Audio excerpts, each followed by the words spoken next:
డబ్బు, అనారోగ్యం, ఉద్యోగం, వ్యాపారం, అప్పులతో బాధపడుతున్నారా? మీకోసమే లాంచ్ యువర్ ఫ్యూచర్ ప్రోగ్రామ్.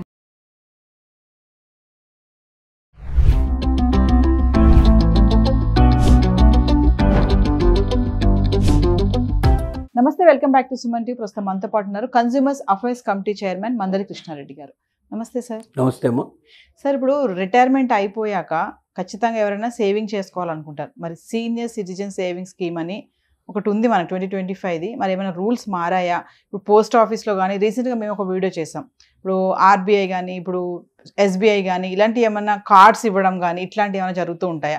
ఒక్కసారి ఈ స్కీమ్ గురించి ఏంటి వివరాలు, నియమాలు, అర్హత, బెనిఫిట్స్ ఎలా ఉంటాయి? సీనియర్ సిటిజన్స్కి అనేక రకాలైనటువంటి బెనిఫిట్స్ స్టేట్ గవర్నమెంట్స్ ఇస్తున్నాయి, సెంట్రల్ గవర్నమెంట్ ఇస్తుంది. ఉదాహరణకి స్టేట్ గవర్నమెంట్ ఇచ్చేటువంటి దాంట్లో పెన్షన్, మంత్లీ పెన్షన్ ఇవ్వడం, 67 దాటిన వాళ్ళు పేదరికంలో ఉన్నట్టయితే, పరిస్థితులు ఉన్నట్టయితే వాళ్ళకి ఇక్కడ మనకు తెలంగాణలో అయితే 2200 ఏదో ఇస్తున్నట్టున్నారు. అదే ఆంధ్రప్రదేశ్లో అయితే 4000 రూపాయలు ఎవ్రీ మంత్ ఇస్తారు. అలాగే అక్కడ బస్సుల్లో కూడా 25% రాయితీ దొరుకుతుంది. ఏది ఆంధ్రప్రదేశ్లో ఉండేటువంటి ఆర్టీసీ బస్సులు ఎక్కితే 25% రాయితీ ఇస్తున్నారు. తెలంగాణలో అయితే ఏంటంటే ఇప్పుడు ఆ రకమైన రాయితీలు ఇంకా అక్కడ ప్రకటించలేదు కాబట్టి అది లేదు. కానీ మనకు సీనియర్ సిటిజన్ కార్డు అని ఒకటి దొరుకుతుంది. అది హైదరాబాద్లో అయితేనేమో మనకు జిహెచ్ఎంసీ మున్సిపల్ కార్పొరేషన్ ద్వారా దొరుకుతుంది. పెద్ద పెద్ద సిటీస్లో కార్పొరేషన్స్, మున్సిపాలిటీస్ ఉంటాయి. ఏముంటే మున్సిపాలిటీ వాళ్ళు ఇష్యూ చేస్తారు. సీనియర్ సిటిజన్ కార్డు అంటారు దాన్ని. ఇది కార్డు ఉండటం వల్ల బెనిఫిట్స్ ఏంటంటే, మనం ఆయుష్ అనేటువంటి ఒక మనకు పోర్టల్ ఉంది. ఈ ఆయుష్లోకి వెళ్ళి మనం పోర్టల్ లోపల ఎంట్రీ చేసుకొని, ఒకవేళ వాళ్ళు మధ్యతరగతి జీవులు అంటే ఎక్కువ ఆదాయం లేని పరిస్థితి ఉన్న వాళ్ళు, వేరే గొప్ప సపోర్ట్ లేనటువంటి పరిస్థితిలో ఉన్నట్టు వాళ్ళు ఎంట్రీ అయితే వాళ్ళకి 5 లక్షల రూపాయల దాకా వాళ్ళకి ఆరోగ్యం ఫ్రీగా కార్పొరేట్ హాస్పిటల్ లోపల కూడా వాళ్ళకి ఫ్రీగా దొరుకుతుంది. ఆరోగ్యం బాగు చేయించుకోవడానికి అవకాశాలు ఉన్నాయి. అలాగే విమాన ప్రయాణాల్లో, రైల్వే ప్రయాణాల్లో, ముఖ్యంగా రైలు ప్రయాణాల్లో దాదాపుగా 40 to 50% వరకు రాయితీ ఇచ్చేటువంటి పరిస్థితి వాళ్ళకు ఉంది. అలాగే లోయర్ బెర్త్, కంపల్సరీగా లోయర్ బెర్త్ ఇవ్వాలని ఉంది. ఏ సీనియర్ సిటిజన్ అయినా సరే, అంటే వాళ్ళు డబ్బు ఉన్న వాళ్ళు కావచ్చు, డబ్బు లేని వాళ్ళు కావచ్చు, ఎలాంటి వాళ్ళైనా సరే 60 సంవత్సరాలు పైన పడినట్టు వాళ్ళు, 65 సంవత్సరాలు పైన పడినట్టు వాళ్ళు ఉంటే, ఆడవాళ్ళకైతే 57 సంవత్సరాల నుంచి కూడా ఉంది, వాళ్ళు లోయర్ బెర్త్కి అప్లై చేసుకుంటే 100% వాళ్ళకి లోయర్ బెర్త్ ఇస్తారు. ఇలాంటి రకరకాలైనటువంటి ఆల్రెడీ సీనియర్ సిటిజన్స్ కోసం చేయడం జరిగింది. అలాగే విమాన ప్రయాణాల్లో కూడా 20% నుంచి 40% దాకా ఇచ్చేటువంటి విమానాలు ఒక్కొక్క విమానంలో రకరకాలుగా ప్రకటించారు. దాని ప్రకారం కూడా అవకాశాలు ఉన్నాయి. ఇది కాకుండా ఇంకా కొన్ని రకాల స్కీములు కూడా ఉన్నాయి. మనం దీనికన్నా ముఖ్యంగా చెప్పుకోవాల్సింది ఏంటంటే, పోస్ట్ ఆఫీసుల లోపల ఒక సీనియర్ సిటిజన్ సేవింగ్స్ స్కీమ్ అంటారు. దీన్ని సిసిఎస్ఎస్ అని పిలుస్తారు. Senior citizen savings scheme, SCSS, senior citizens ఎస్సిఎస్ఎస్లో దీంట్లో ప్రత్యేకంగా సేవింగ్ స్కీమ్లో ఉంది. ఈ స్కీమ్లో ఏంటంటే మనకు 8.2% దాకా ఇంట్రెస్ట్ వస్తుంది. మామూలు బ్యాంకుల్లో అయితే మనకు 4%, 5%, 6% మ్యాక్సిమం ఇస్తారు. అందుకని ఇవ్వరు. 2.2% దాదాపు ఎక్కువ, 2.5% కూడా కొన్ని బ్యాంకులతో పోలిస్తే 3.5% కూడా ఎక్కువ వచ్చినట్లు లెక్కేసుకోవచ్చు.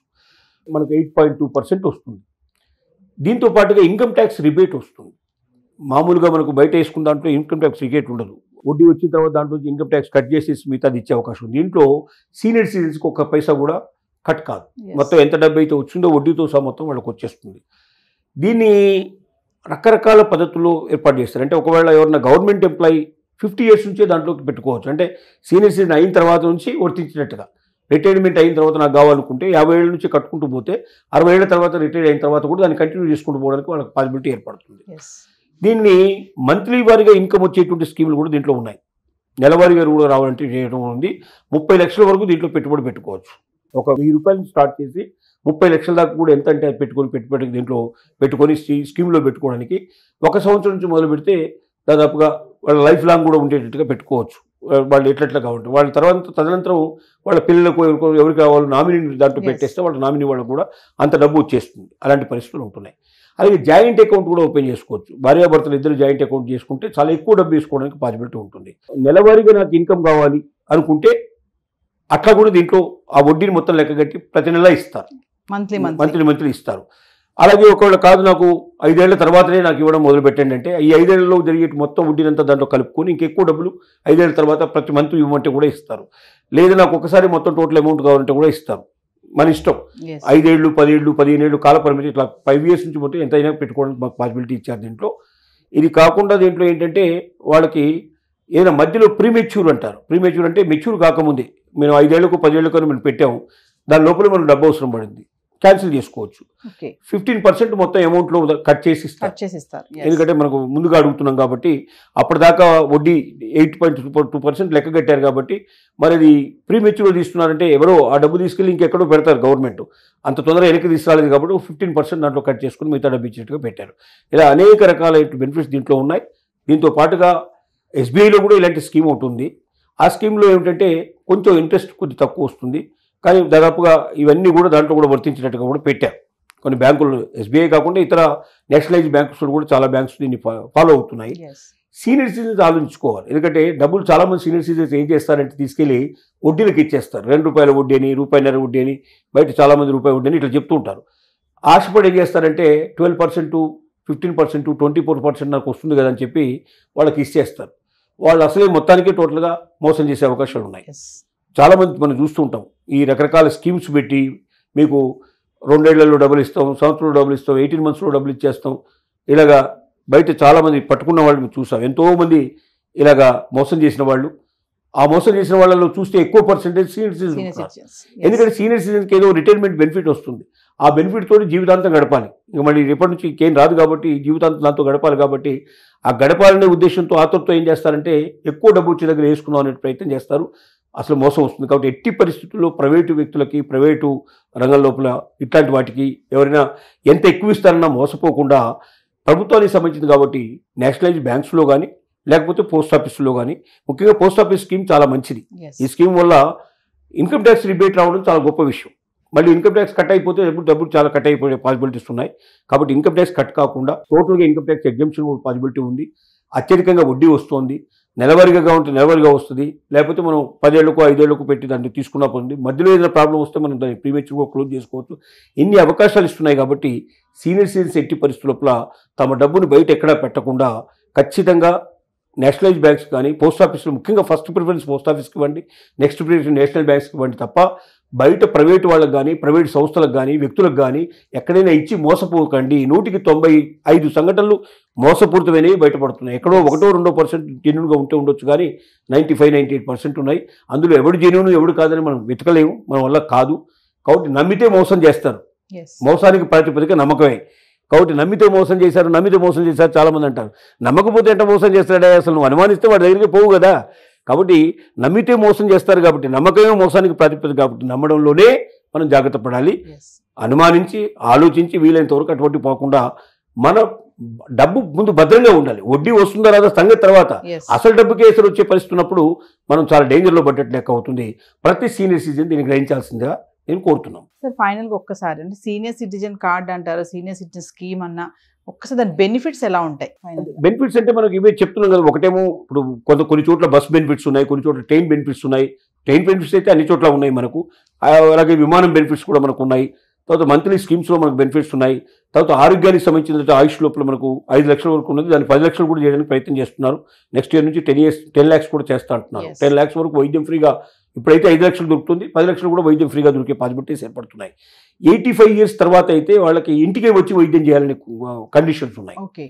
అంటే మనం హాస్పిటల్కి వెళ్ళగలిగే పరిస్థితులు చాలా తక్కువ మంది ఉంటాయి కాబట్టి మళ్ళీ వీళ్ళందరినీ మళ్ళీ పెద్ద దీంట్లో ఏదైనా అంబులెన్స్లో తీసుకుపోవాలి, తీసుకురావాలి, లేపుకుపోవాలి, చాలా ఇబ్బంది అయిపోతుంది. కాబట్టి అంతా వైద్యం అంతా ఇంటి దగ్గరే మొత్తం ట్రీట్మెంట్ ఇవ్వాలి వాళ్ళకి ఫ్రీగా అనేది ఇట్లాంటివి ఉన్నాయి.